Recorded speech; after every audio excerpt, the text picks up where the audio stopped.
Good afternoon to all. So we'll be Good doing afternoon, law. Good sir. afternoon. Good Good afternoon, afternoon. sir. Good afternoon, sir. Good afternoon, sir. So we'll be doing law today. Good The afternoon, sir. topic is UNCLOS. UNCLOS means United Convention on Law of the Sea. So you might have heard on the papers that U.S. Navy had entered the EEZ of India, and India was objecting to it because, as per the law of sea, uh, EEZ is exclusive economic zone of that country of India. So anybody entering there has to first inform, not that you can just enter anywhere. So we'll be doing the various parts of what is a territorial sea, what is EEZ, what is contiguous zone, what is high seas. All those topics we'll be taking now.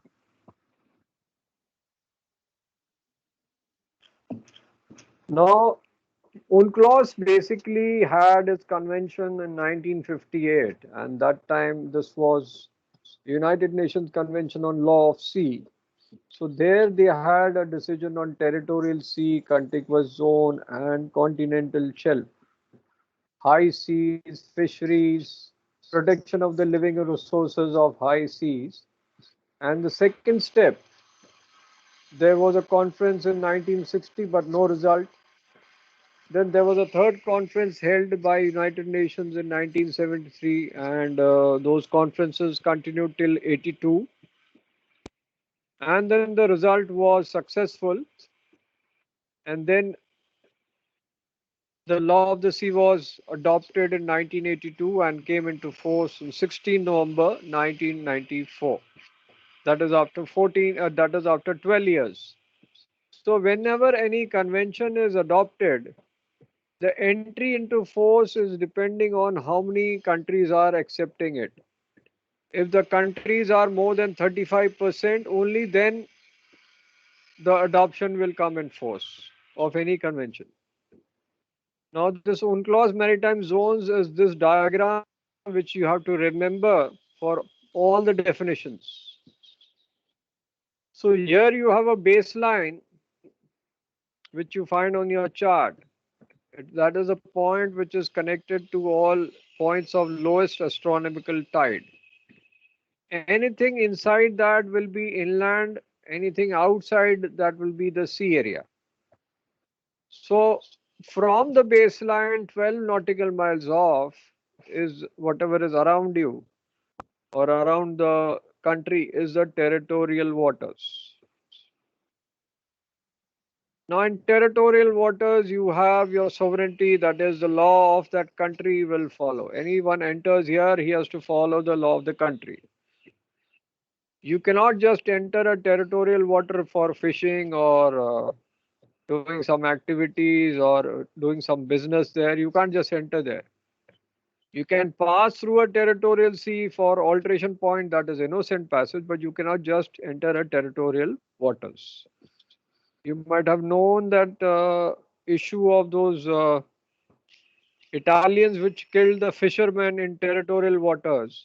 They were jailed, and now the Italian government is paying compensation of 10 crores to the families of each.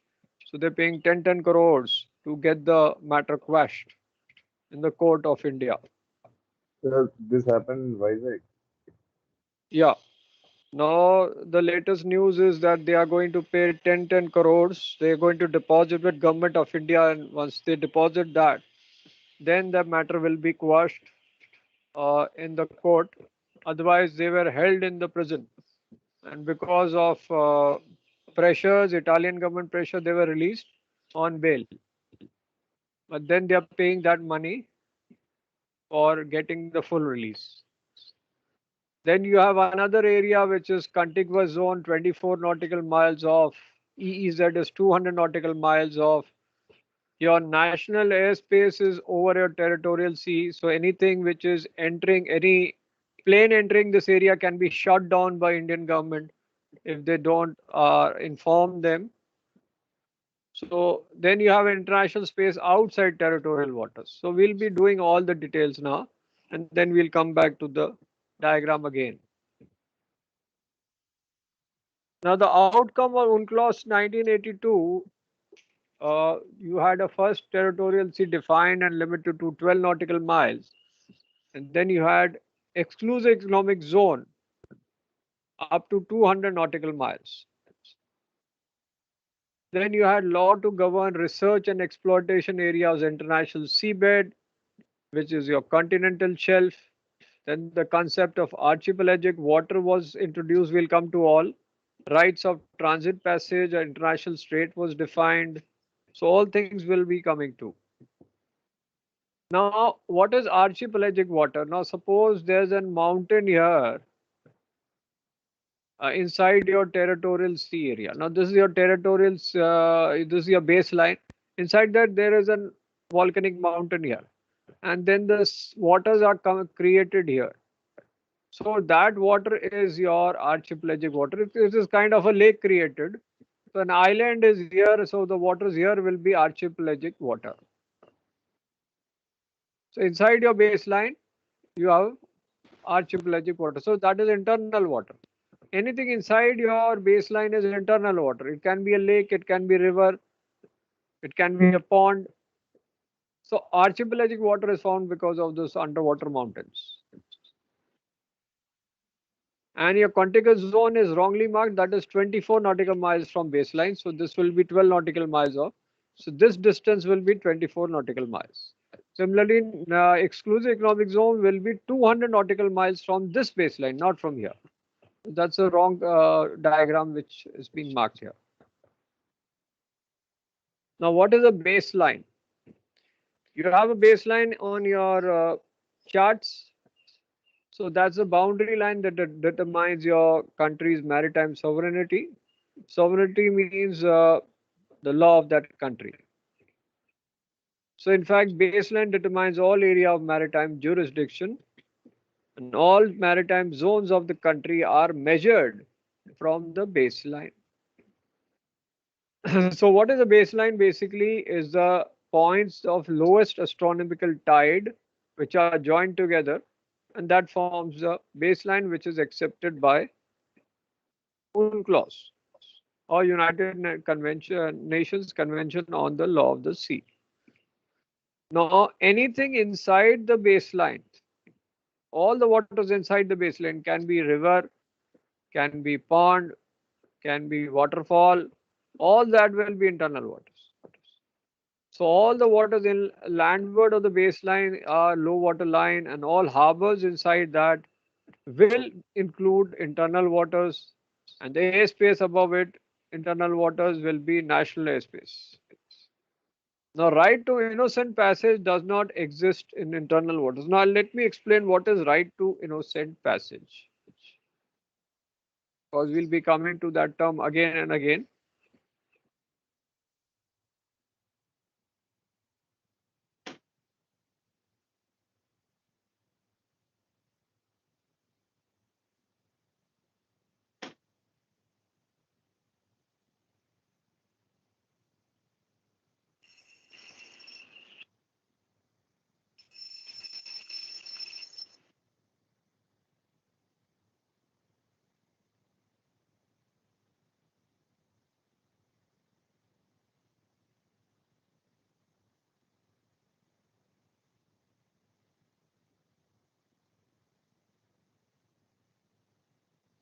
Now, this is India, and here you have territorial waters of 12 nautical miles. So this is your territorial waters. You have Sri Lanka here. It's got territorial waters around it, 12 nautical miles. Now, when you're making passage planning, you are having an alteration point, maybe 2 miles off or 3 miles off that point, coasting around, and then going here, 3 miles off, altering course. Now, you're entering the territorial water without informing that government or port state. You're not informing that country, because you are transiting in your passage without having any armors there on board, or without having guns on board, without having any corona patient there, or sanitary problem, or maybe without having any uh, contagious diseases on board, or without doing any smuggling there. So all those points when you are not doing, you're innocent and you're transiting in the territorial waters for your passage, then it is innocent passage. Not that you are stopping your vessel and doing fishing here. That is not innocent passage. Suppose you have your anchor, your engines are not working. You're doing passage, but your engines are conked off. You're drifting. So that is not innocent passage. You have to inform the port authorities, otherwise the Coast Guard is going to catch you. So when your innocent passage is there, you are transiting outside that. You're not going to move around here. You're not going to jam the radios in that country. You're not going to spy on that country. So all those considers are not innocent passage. Innocent passage is just passing along in your passage, or in your passage planning, you've just marked the route. So you're following that route, which is not harming this country. So that is innocent passage. उसको बाद में detail में कराएंगे.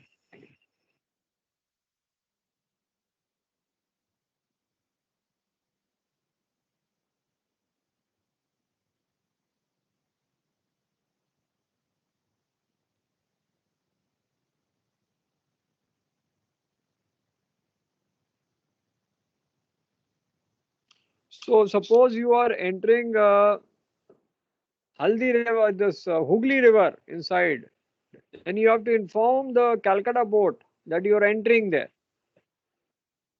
If you're not informing, that is not innocent passage. So you are basically not doing innocent passage when you are entering into internal waters. You have to inform when you are entering that internal waters. But if you are passing through in your territorial waters, that is innocent passage. Now here, if you see this diagram, this dark area is territorial waters. 12 miles of it will be contiguous zone. Rest areas EEZ, and beyond that is your continental shelf. Beyond that is your high seas. Right, so and this is your high seas where you can transit, do anything, nobody is stopping you.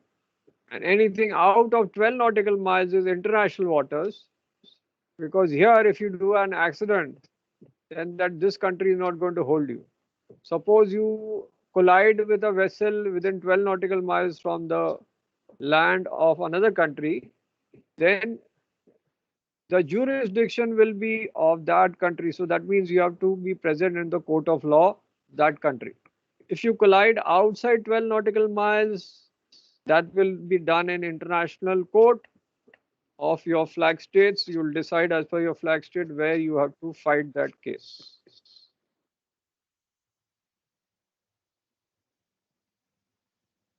Now territorial waters, it is also denoted by TS.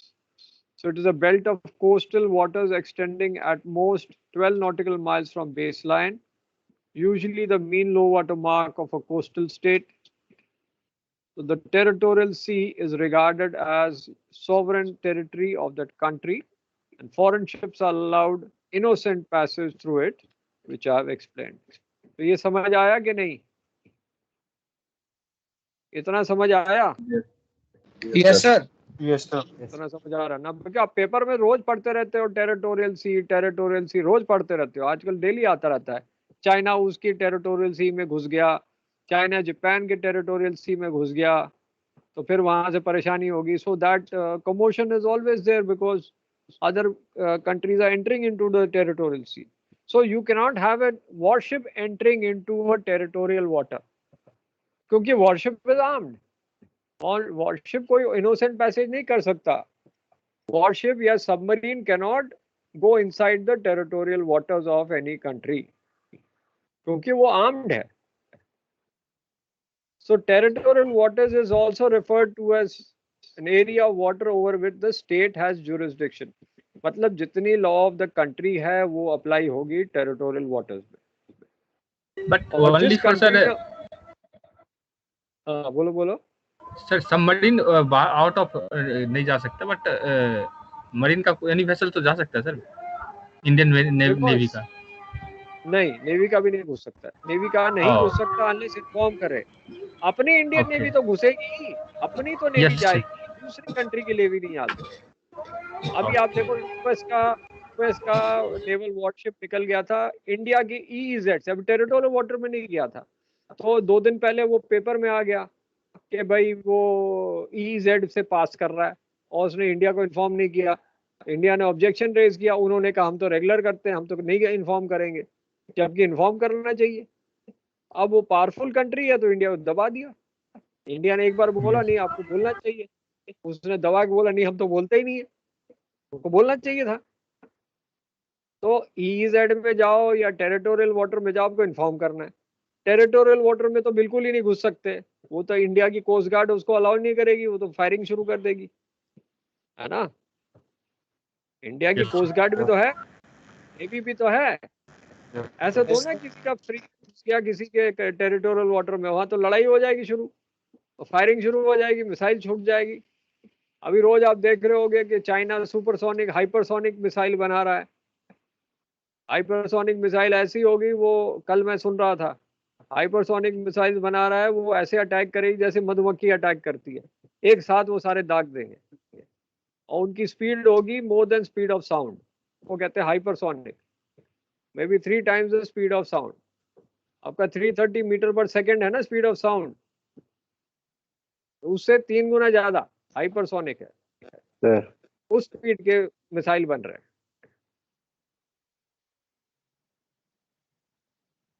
सो जब कोई भी country उन clause को accept करेगा तो उसको territorial सी gift में मिल जाएगी, ऑटोमेटिकली गिफ्ट में मिल जाएगी।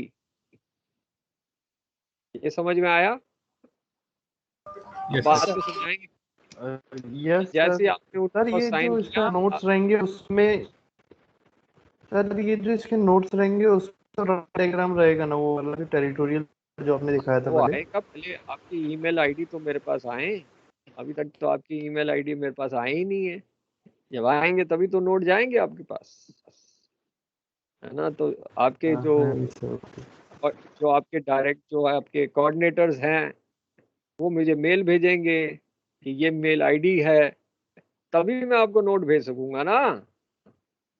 अभी तो मेरे पास मेल ही नहीं आया उनका, हाँ जी नोट सर। कैसे भेजूं? सर आप तो वो एक बार ही वो वाला स्लाइड वापस से दिखा दीजिएगा प्लीज। डायग्राम दिखाऊं? अभी दिखा देता हूँ। हाँ जी सर, डायग्राम तो बहुत, एक बार ही दिखा दीजिएगा प्लीज। हाँ हाँ अभी दिखा रहा हूँ, सारा दिखाता हूँ मैं, घबराने की बात है, वो तो दिखाऊंगा, बार बार दिखाना है वो तो। डायग्राम तो बहुत इंपॉर्टेंट है, जितने भी डेफिनेशंस आपको लिखने हैं ये डायग्राम बनाना है। तो टेरिटोरियल सी बेस लाइन से 12 नॉटिकल माइल बाहर है, इसके अंदर जो भी चीज है बेस लाइन के अंदर वो इंटरनल वाटर है।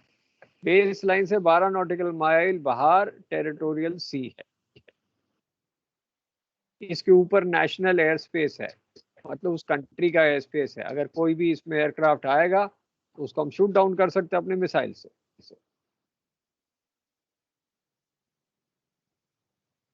अभी आया था ना कि वो मोदी ऊपर से उड़ रहा था तो पाकिस्तान वालों ने कहा नहीं हमारे स्पेस से नहीं उड़ो, तो उसको डाइवर्ट करके निकलना पड़ा था।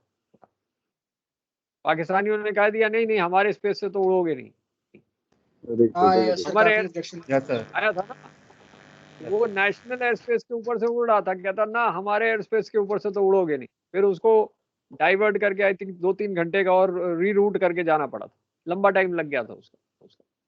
तो कंट्री कैन ऑब्जेक्ट, क्या बोल सकता मेरे ऊपर से नहीं जाना है, मेरे ऊपर से उड़ना ही नहीं है, मेरा नेशनल एयर स्पेस है।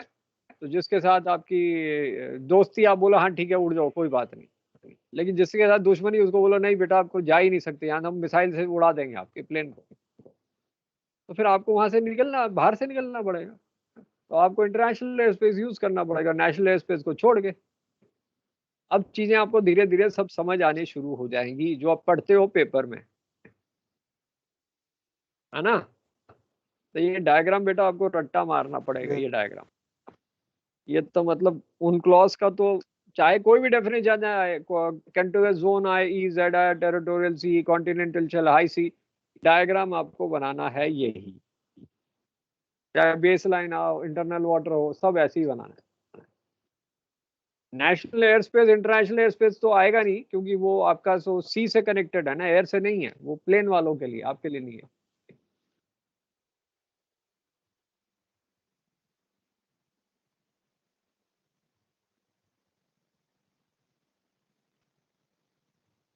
अब दूसरा जो एरिया है 24 माइल दूर, that is known as contiguous zone, उसका शॉर्ट फॉर्म है CZ. So it's a band of water extending further from outer edge of territorial sea to up to 24 nautical miles from baseline. मतलब 12 nautical mile territorial sea से बाहर है, baseline से 24 mile दूर बाहर.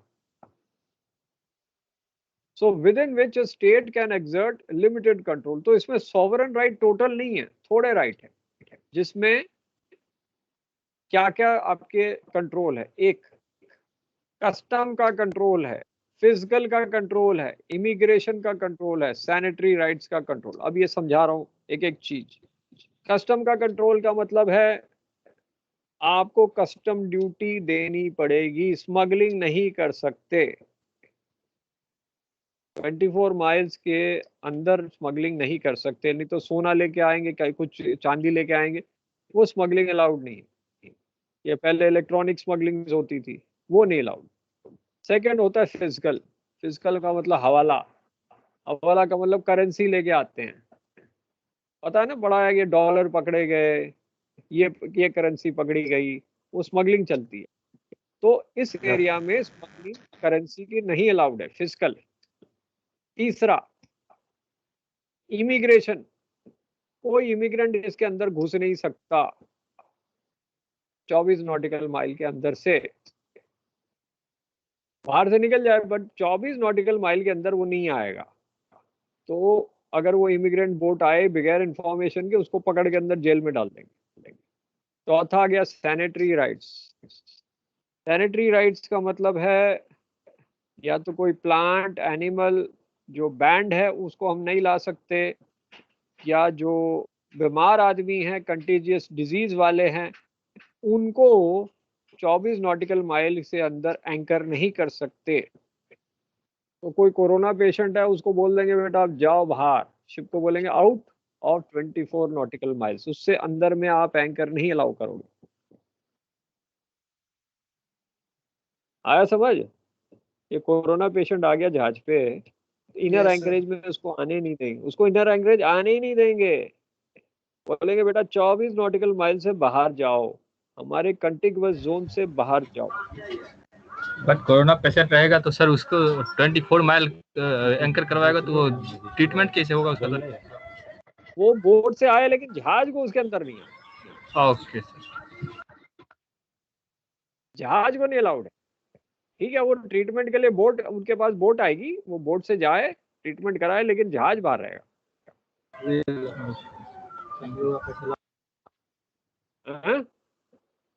Corona patient या TB का patient, AIDS का पेशेंट, कोई भी कम्युनिकेबल डिजीज का patient, I am not saying only corona patient, can be any communicable disease which is contagious, he will not be allowed.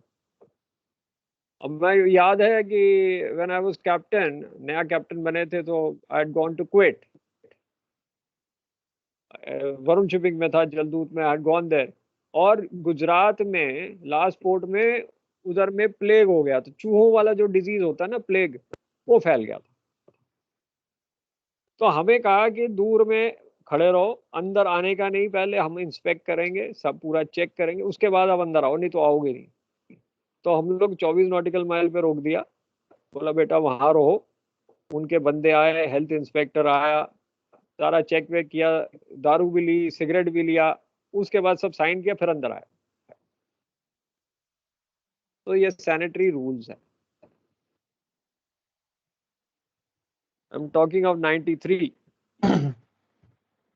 93 कितने साल हो गए हैं, है ना, 32 साल पुरानी बात. अब 32 साल नहीं हुआ, 28 ईयर्स बैक. 93 27 सर. 27 हो गया, चलो 27 ईयर्स बैक. ठीक है. सर ये 28 हो गया, इमिग्रेशन वाला एक बार समझा. टीबी पेशेंट भी तो वही है, टीबी पेशेंट भी कंटेजियस डिजीज है ना, उसको भी 24 नॉटिकल माइल से बाहर। आ गया समझ इतना? डायग्राम फिर सर दिखाऊं? इमिग्रेशन वाला समझा दो, इमिग्रेशन वाला सर समझा दो। इमिग्रेशन का मतलब है आप इमिग्रेट कर रहे हो एक कंट्री से दूसरी कंट्री, तो आपके पास डॉक्यूमेंट होने चाहिए ना। एक हाँ कंट्री जी। से दूसरी कंट्री जाते हो, इमिग्रेशन कराते हो, तो आपके पासपोर्ट में लिखा होता है ना, इमिग्रेशन क्लियरेंस नॉट रिक्वायर्ड। देखा है क्या? स्टैंप लगा होता है कि नहीं? Yes sir. देखा है पासपोर्ट पे? देखा है हाँ जी सर देखिए। इमिग्रेशन क्लियरेंस नॉट रिक्वायर्ड, क्योंकि भाई आप तो जहाजी हो, आप तो इमिग्रेट नहीं करो ना एक कंट्री से दूसरी कंट्री, ऐसे थोड़ा जा रहे हो, कोई जॉब के लिए थोड़ा जा रहे हो, तो आपका नौकरी ऐसी है। तो इमिग्रेशन के रूल्स होते हैं कि आप एक कंट्री से दूसरी कंट्री नहीं जा सकते unless you have the documents for it, visa हो, सब कुछ होना चाहिए। तो अगर आप ऐसे ही घुस जाओगे तो इमिग्रेशन थोड़ा हो रहा है, फिर आप तो ऐसे ही घुस गए दूसरी कंट्री में। जैसे अब पाकिस्तान में, कोई पाकिस्तान के बंदे इंडिया में घुस गए, म्यांमार में अभी कुछ लड़ाई हुई तो इंडिया भाग के आ गए, तो इलीगल इमिग्रेंट्स है ना, तो उनको पकड़ा हाँ नहीं जी। है, समझ रहे हो ना? तो इलीगल। अब जैसे है कुछ लोग म्यांमार में उनकी पॉलिटिकल पार्टी वाले भी भाग के आगे मणिपुर में घुस गए। कहाँ घुस गए? बिकॉज वहां मार पिटाई हो रही है, that's going on in Myanmar, they killing the people, so वो इलीगल इमिग्रेंट्स आते हैं। सिमिलरली आप देखते होंगे बोट्स में इलीगल इमिग्रेंट्स दूसरी कंट्री से आ रहे होते हैं, तो उनको अलाउड नहीं है ऐसे, इलीगल इमिग्रेंट्स को इट्स नॉट अलाउड, वो इमिग्रेशन। आया समझ अब सबको? यस। आ गया समझ? Yes sir. हाँ हाँ जी। तो सर एक बार फिजिकल contiguous- बता दीजिए। हाँ, क्या पूछ रहे थे? सर एक बार ये क्या पूछा? फिजिकल रिपीट कर। फिजिकल बताएं, फिजिकल फिजिकल बताएं। अच्छा बेटा, आप अभी कौन सी कंपनी में हो पहले बताओ, फिर फिजिकल बताते हैं। इंडियन कंपनी में कि बाहर की कंपनी में? सर बीएसएम में अभी यस सर। बनारस पे। सपोज आप एससीआई में होते हैं, अब जैसे कह रहा हूँ मैं एससीआई में हूँ, ठीक है, और सपोज अब बीएसएम में ही हो, अब आपका जहाज कोस्टल हो गया, ठीक है, फॉरेन गोइंग था, इंडिया में आया, उसके बाद कोस्टल हो गया, फिर फॉरेन गोइंग होगा, क्योंकि 2-3 पोर्ट्स आपको जाना है। तो आपका फिजिकल पूल क्या कहता है कि आपके पास 100 रुपए से ज्यादा रुपीज नहीं होने चाहिए अगर आप सेल आउट कर रहे हो, ठीक है, 100 रुपए से ज्यादा नहीं होने चाहिए। इमिग्रेशन के पहले तो वो सब लिखवाया जाता है, इतना ये गोल्ड है, इतना मनी है ये। हाँ नहीं नहीं, वही है ना। अब जैसे क्या होता है, आपका जो करेंसी आपके पास रहेगा फॉरेन करेंसी, क्योंकि वो तो भाई इंडिया में तो यूज होगा नहीं ना। लेकिन अगर आपका शिप फॉरेन गोइंग हो गया, तो आपका सेलिंग के टाइम अगर कस्टम इंस्पेक्शन करने आए, तो आपके पास 100 रुपए से ज्यादा नहीं होना चाहिए। अगर 100 रुपए से ज्यादा होगा, वो सारा जब्त कर लेंगे, they will all catch hold of that. क्योंकि क्या होता था कि लोग क्या करते थे, स्मगलिंग करते थे, सामान भेज देते थे इंडिया में और रुपीज ले लेते थे, उसको फिर हवाला से आगे भेज देते। तो ये हवाला जो है, ये फिजिकल का चक्कर है। हवाला का मतलब है कुछ आपने दुबई भेजा और इंडिया में रुपीज में भेजवा दिया, क्योंकि अब स्मगलिंग की गोल्ड की, ठीक है, स्मगलिंग कर दी, यस सर। बोट्स वालों को सोना दे दिया, ठीक है, आपने जहाज रोक दिया। सपोज मैं आपको एग्जांपल दे रहा हूँ, आप टेरिटोरियल वाटर में जहाज रोक दिया, ठीक है, और स्मगलिंग बोट्स वाले आए और आपसे गोल्ड लिया। आपने कहा भी आप करेंसी दे दोगे तो वो कस्टम रेड करेगी, तो हमारा तो पैसा फंस जाएगा। तो उन्होंने आपको एक पर्ची पकड़ा दी, चिट पकड़ा दिया, आपको बोला कि आधा फाड़ के उसको दे देना, आपके घर पहुंच जाएगा पैसा। ये सुना है कभी किसी को? क्या क्या कहते हैं, इसी को कहते हैं हवाला। Yes sir. तो ये हवाला इस फिजिकल अलाउ, ये फिजिकल में थोड़ा ना अलाउड है हवाला। हवाला बेसिकली इज नॉट अलाउड। तो फिजिकल का मतलब है करेंसी का जो स्मगलिंग करते हैं, that is not allowed in physical. समझ आ गया कि नहीं? Yes sir. ये समझ आया? अब ज्यादा डिटेल Yes, तो sir. हिंदी पिक्चर में देखते हैं यार, अब तो हिंदी पिक्चर देखोगे तो ज्यादा समझ आएगा इसमें स्मगलिंग। Okay sir. अब मैं और ज्यादा समझाऊंगा थोड़ा, हिंदी पिक्चर यहाँ खोल के बैठी है कि पिक्चर अभी समझाऊंगा आपको पिक्चर क्या है। या पिक्चर अभी बाकी है, ये थोड़ा ना बताऊंगा। तो आगे करते हैं। बिल्कुल सर। चलो आगे करें। तो कंटिगुअस जोन जो है शॉर्ट फॉर्म है सीजेड। तो आपने जब साइन किया तो आपको तो मिल गया territorial C, but contiguous zone आपको फ्री में नहीं मिलेगा, आपको अप्लाई करना पड़ेगा। तो एप्लीकेशन जब एक्सेप्ट होगी तभी आपको कंटिगुअस जोन मिलेगा। So you have to claim with an application to DOLOS. DOLOS basically Division of Law of the Sea है at UN headquarters in New York. And once the application goes there, if they accept, only then you will get the contiguous zone. You have to apply for it. Territorial sea आपको apply नहीं करना था, आपको immediately मिल रहा था. So only 69 countries have applied for CZ, including India.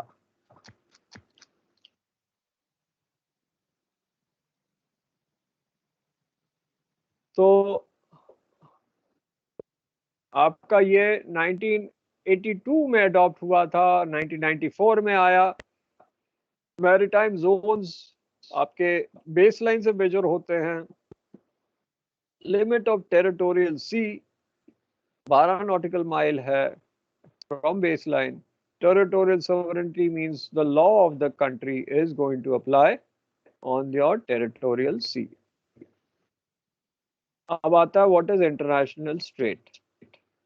अब आप Malacca strait से जाते हो, हॉर्मुज स्ट्रेट से जाते हो, तो basically not every geographical strait presents a problem.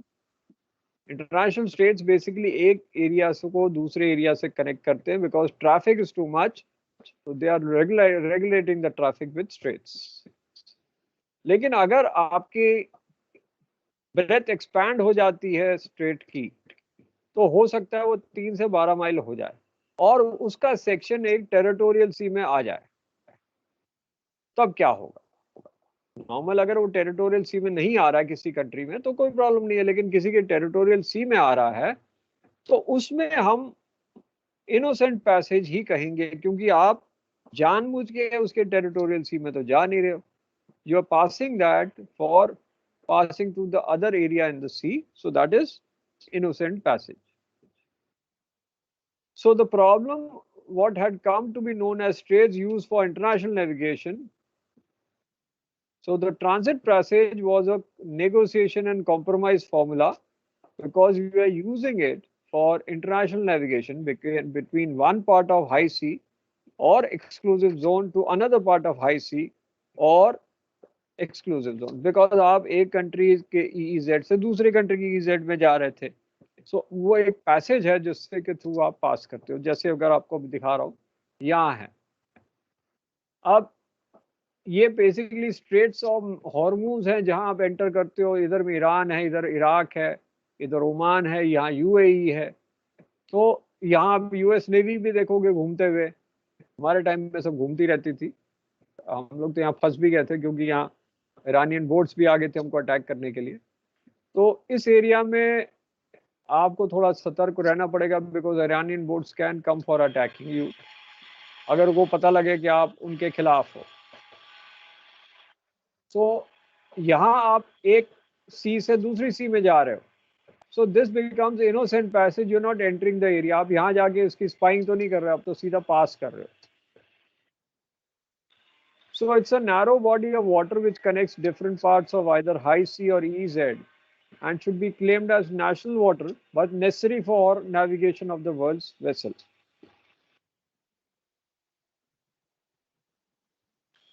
Now when you are passing through the strait, it is known as transit passage. So regime of passage through straits used for international navigation shall not in other respects affect the legal status of water forming the straits. क्योंकि अगर आपने वहां कोई टक्कर मारी, suppose एक straight में टक्कर मारी, तो जो जिनकी टेरिटोरियल सी में मारी उनकी वो लॉ के हिसाब से आप चलोगे। सपोज इस एरिया में स्ट्रेट्स में टक्कर लग गई and you are in the territorial sea of another country, so the law of that country will apply. So the sovereignty और jurisdiction of states bordering the straits is exercised subject to this part and the rules of international law. So the ships of all nations have the right of unimpeded passage through the straits and should approach for continuous and expeditious passage. मतलब you should not anchor there, you should not fish there, you should not stop your engine and drift there, because you have to pass through that area. तो आपको international states का बता दिया. Now we come to what is EEZ. EZ का diagram ये है. तो if you see this sir जैसे diagram, हाँ बोलो. सर जैसे दो कंट्रीज हैं, जैसे इंडिया और श्रीलंका हो गई, अगर इन दोनों के टेरिटोरियल एरियाज मिलते होंगे कहीं पे?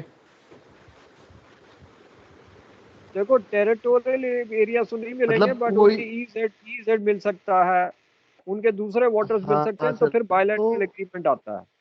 टेरिटोरियल वाटर तो नहीं मिलेंगे, वो तो 12 माइल थोड़ा मिलेंगे. हाँ 12. मतलब अगर ये EEZ में मिलता है अगर, तो हाँ, इस तो वो एरिया रेशियो में में अगर डिवाइड. कहीं पे कुछ इंसिडेंट होता है, ओके, ईजेड में तो अभी देखो, हुआ तो ईजेड में टक्कर होती है, तो ईजेड में टक्कर होती है तो उसमें तो फिर इंटरनेशनल रूल आएगा. ठीक है, वो इंटरनेशनल वाटर्स है. ओके, लेकिन मतलब टेरिटोरियल के टेरिटोरियल सी बाहर में जो भी टक्कर रहेगा होगी. वो सब इंटरनेशनल रहेगा. हाँ, जो भी 12 माइल के बाहर होगा वो इंटरनेशनल वाटर्स है. तो जो भी एक्सीडेंट होता है वहाँ, वो आपके दोनों के फ्लैग स्टेट्स की कंट्री के हिसाब से होगा वो रूल. ठीक है. टेरिटोरियल वाटर में सपोज एक और एग्जांपल देता हूँ. टेरिटोरियल वाटर में आप जा रहे थे और शिप में चीफ ऑफिसर को वो कैरेट ने चक्कू मार दिया. ठीक है, इंजरी हुई, लेकिन कप्तान ने रिपोर्ट नहीं किया. अब कप्तान ने रिपोर्ट नहीं किया तो कोई प्रॉब्लम नहीं, जहाज निकल गया वहां से. लेकिन सपोज कप्तान ने रिपोर्ट किया कि चीफ ऑफिसर को चक्कू मार दिया कैरेट ने, और आप पास कर रहे हो 3 nautical miles from the land of India, तो फिर वो पोर्ट अथॉरिटीज आपको अलॉन्ग साइड बुला लेंगे और वो जेल में जाएगा वो कैडेट, और वहीं कोर्ट केस होगा. अगर कप्तान ने रिपोर्ट किया तो. नहीं किया तो वो आपके फ्लैग स्टेट बताएगा क्या करना है. आया सर?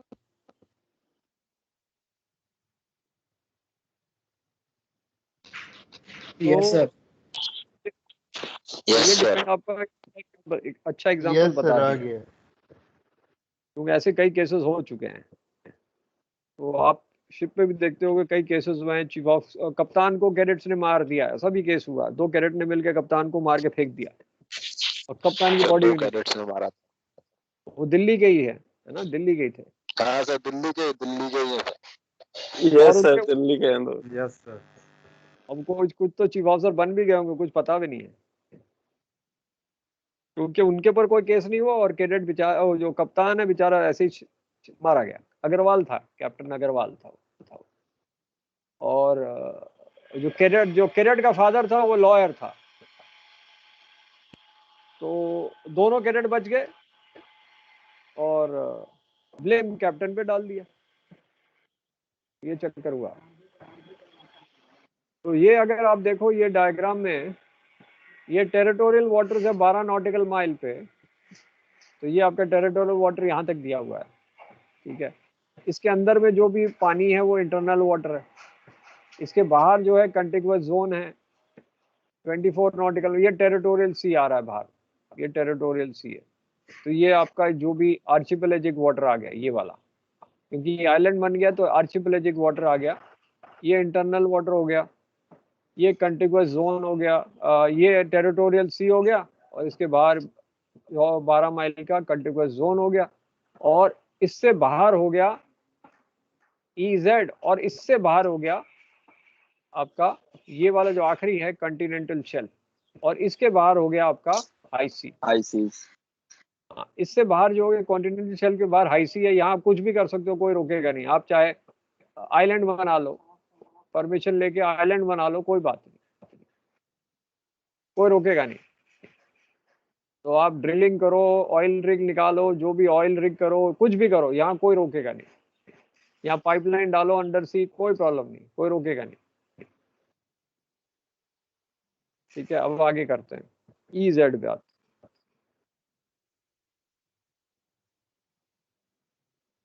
तो EEZ is exclusive economic zone.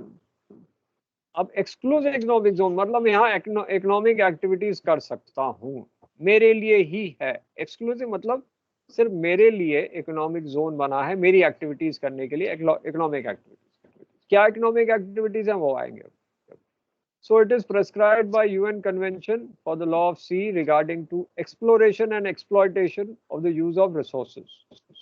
Exploration मतलब हम उसमें ड्रिलिंग कर सकते हैं, ऑयल की, विंड एनर्जी की, वाटर एनर्जी की, मछली हम फिशिंग कर सकते हैं, गैस ड्रिलिंग कर सकते हैं। So it is exploration and exploitation of marine resources including production from water, wind and fishing in that area। ये सारी चीजें एंड गैस एक्सप्लोरेशन हम कर सकते हैं इस एरिया में। हमारे EEZ में कोई आके गैस एक्सप्लोरेशन नहीं कर सकता विदाउट आवर परमिशन। तो कई बार ऑक्शन किया जाता है, इंटरनेशनल ऑक्शन के, इस एरिया में, इस बेसिन में आप एक्सप्लोरेशन कर लो दूसरी कंट्रीज के और उसका कट इंडियन गवर्नमेंट को दो, तो वो अलाउड है।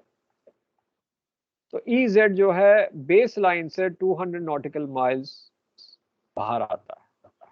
So it will include 12 nautical miles of territorial सी, तो बच गया आपका 188।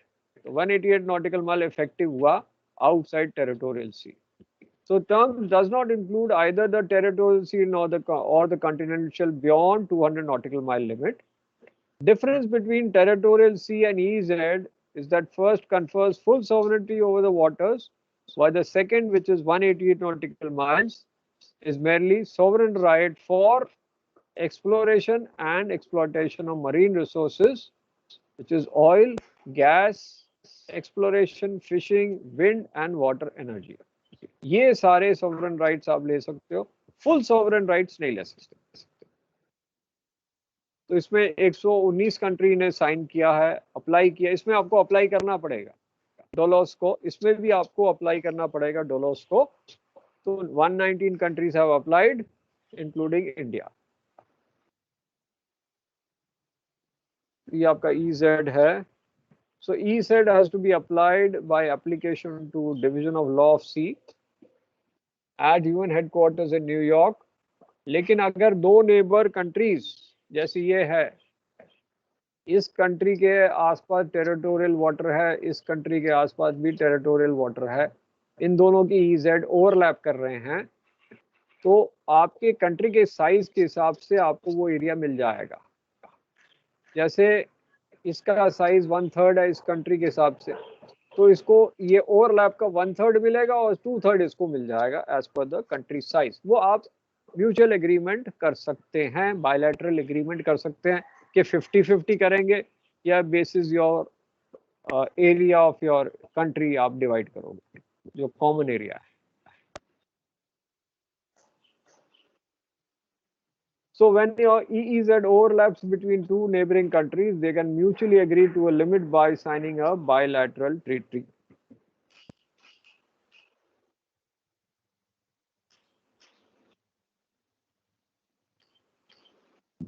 अब जो इनका आखिरी जो डेफिनेशन आता है वो कॉन्टिनेंटल शेल्फ है। तो कॉन्टिनेंटल शेल्फ बेसिकली सी बेड का एक्सटेंशन होता है of the land territory into the continental margin।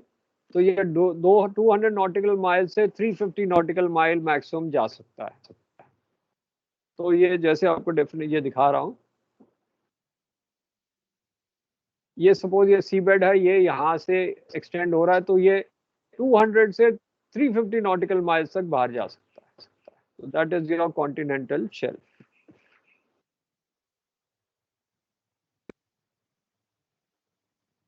So states continental shelf may exceed 200 nautical miles until the natural prolongation extends.